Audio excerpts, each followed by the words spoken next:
Good morning all of you. How are you all? I think you all will be fine. Now today we will continue next chapter, Precious Soil, how soil is formed. Now let us study about the soil. The sun, the wind and rain break up rocks to form soil. सूरज की गर्मी, तेज हवाएं, तेज बारिश, ये सभी मिलकर बड़ी बड़ी चट्टानों को छोटे छोटे पीसेस में ब्रेक डाउन करती हैं। This process is known as weathering of rocks. इसको क्या कहते हैं? वीदरिंग ऑफ रॉक्स कहते हैं। मीन्स सॉइल पहले से अवेलेबल नहीं है। सॉइल जो है ये नेचुरल प्रोसेस के थ्रू फॉर्म हुआ है। Now let us study how it will form. Soil formation. The earth is a beautiful place to live on. रहने के लिए पृथ्वी एक बहुत ही खूबसूरत जगह है, एक बहुत ही खूबसूरत प्लेस है। देयर आर हिल्स, यहाँ पर डिफरेंट टाइप्स के हिल्स हैं, पहाड़ियाँ हैं, प्लेन्स हैं, डेजर्ट रेगिस्तान हैं एंड माउंटेन्स, बड़े बड़े पहाड़ हैं, ड्राई लैंड, बड़ी बड़ी लैंड हैं, सीज, बहुत बड़े समुंदर हैं। कहाँ हैं ये सारे? ऑन अर्थ, हमारी पृथ्वी पर। अ वेराइटी ऑफ एनिमल्स, इन सब चीज़ों के साथ साथ विभिन्न प्रकार के वेराइटी ऑफ एनिमल्स जो है, जानवर, प्लांट्स भी यहाँ रहते हैं। Different types of plants grow on it. अलग अलग तरीके के पेड़ पौधे भी इस पृथ्वी पर ग्रो करते हैं। The earth was not always like this. लेकिन जो हमारा ये अर्थ है हमेशा से ऐसा नहीं था। हमेशा से यहाँ पर लिविंग थिंग्स नहीं पाए जाते हैं। कभी ये भी रेगिस्तान जैसा था, केवल यहाँ बड़ी बड़ी चट्टानें थीं। ये भी किसी अलग हेवनली बॉडी का एक हिस्सा था जिस पर कोई भी लिविंग थिंग्स का नामो निशान नहीं था। तो ऐसा क्या यहाँ पर हुआ कि यहाँ पर लिविंग थिंग्स हो गए? You know, it is also a part of sun. ये सूरज का ही एक हिस्सा है जो सूरज के टूटने से बना है। In previous earth, in the beginning of earth, its temperature was also very very high. इसका टेम्परेचर इतना ज़्यादा हाई था कि यहाँ पर कोई लिविंग थिंग्स ब्रीड ही नहीं कर सकता था, कोई चांस ही नहीं था। इसकी सतह पर डिफरेंट टाइप्स के गैस के मॉलिक्यूल्स पाए जाते थे, जैसे ऑक्सीजन, नाइट्रोजन, हाइड्रोजन, कार्बन। ये सब किस फॉर्म में अवेलेबल थे? गैस फॉर्म में अवेलेबल थे। बट इन सब में आपस में रिएक्शन हुआ और जब हाइड्रोजन और ऑक्सीजन का रिएक्शन हुआ तो H2O यानी पानी का फॉर्मेशन हुआ। ज़्यादा टेम्परेचर होने की वजह से जो पानी है वो लिक्विड फॉर्म में नहीं रहा, वो किस फॉर्म में चेंज हो गया?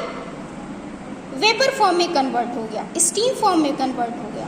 और हम जानते हैं स्टीम जो होती है वो गर्म होती है और गर्म चीज़ें हमेशा राइज अप, ऊपर को उठती हैं और ये ऊपर उठ करके क्लाउड का फॉर्मेशन करती हैं। ऐसे उस वक्त भी हुआ, इनसे क्लाउड्स का फॉर्मेशन हुआ। बारिश होने की वजह से ये धीरे धीरे क्या हुए? जब क्लाउड्स का फॉर्मेशन हुआ, कंडेंस होने लगे, ठंडे होने लगे। तो हम जानते हैं जब स्टीम या वाटर वेपर ठंडा होता है तो क्या बनता है? पानी बनता है, वाटर बनता है। और ये वाटर फिर बारिश के फॉर्म में, रेन के फॉर्म में again it fall on the earth surface, फिर से अर्थ के सरफेस पे आ गया। बट लेकिन अर्थ चूँकि बहुत ज़्यादा हॉट था, यहाँ का टेम्परेचर 6000 11000 से भी ज़्यादा टेम्परेचर था। हाई टेम्परेचर होने की वजह से ये वाटर लिक्विड फॉर्म में ना रह करके गैस फॉर्म में कन्वर्ट हो गया, वेपर फॉर्म में कन्वर्ट हो गया और फिर ये क्लाउड का फॉर्मेशन किया।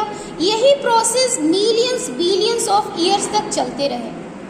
धीरे धीरे हमारी अर्थ का जो टेम्परेचर है वो डाउन होने लगा। धीरे धीरे काफ़ी चेंजिंग होने के बाद में इस अर्थ पर जो बड़े बड़े रॉक्स थे, चट्टानें थी, माउंटेन्स थे, उनके ऊपर भी इस सन का कुछ इफेक्ट पड़ा। सन क्या करता है? सन की लाइट जब किसी के ऊपर पड़ती है तो वो हीट होता है, गर्म हो जाता है। और हम जानते हैं जब कोई चीज़ गर्म होती है तो वो फैलती है। फिर बारिश हुई, बारिश होने से क्या होता है, वो चीज़ ठंडी होती है, और हम जानते हैं जब कोई चीज़ ठंडी होती है तो वो सिकुड़ती है। तो इस तरह से फैलने और सिकुड़ने से, कंप्रेस्ड होने से और रिलैक्स्ड होने से बड़ी बड़ी चट्टानों में दरारें आ गई, क्रैक्स पड़ने लगे, ब्रेक डाउन होने लगे। और इस तरह से नेचुरल फैक्टर्स यानी सन, विंड और रेन की वजह से उनके अंदर क्रैकर्स बनने लगे, और ये क्रैक करके किस में कन्वर्ट हो गए, स्मॉल पीसेस में। नाउ सी,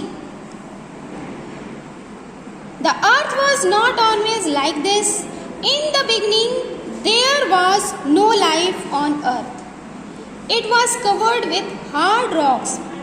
कठोर चट्टानों से ढका हुआ था ये हमारा पूरा अर्थ। The sun heated up the rocks. सन से क्या हुआ, रॉक्स हीट हो गए, गर्म हो गए। The rain cooled them. और बारिश ने उनको ठंडा कर दिया। And the wind blew over them. और विंड क्या की, हवा क्या की, उन्हें अपने साथ बहा ले गई। This continue of millions of years, ये मिलियंस ऑफ ईयर्स तक होता रहा एज अ रिजल्ट, जिसके परिणाम स्वरूप the rocks break up into small pieces, चट्टानें छोटे छोटे पीसेस में ब्रेक डाउन हो गए, टूट गए। These small pieces broke further, और ये और टूटे, क्योंकि ये फंक्शन मिलियंस तक होता रहा ये काम, और टूटते गए और इतने छोटे टूट गए। They were carried around by wind and water. उनको पानी और हवा के द्वारा यहाँ वहाँ ले जाया गया, जिससे वो और पीसेस में कन्वर्ट हो गए। And rubbed against each other, और एक दूसरे से टकराए, till they became teeny particles of soil. और ये तब तक नहीं हुआ जब तक कि वो soil particles में कन्वर्ट नहीं हो गए।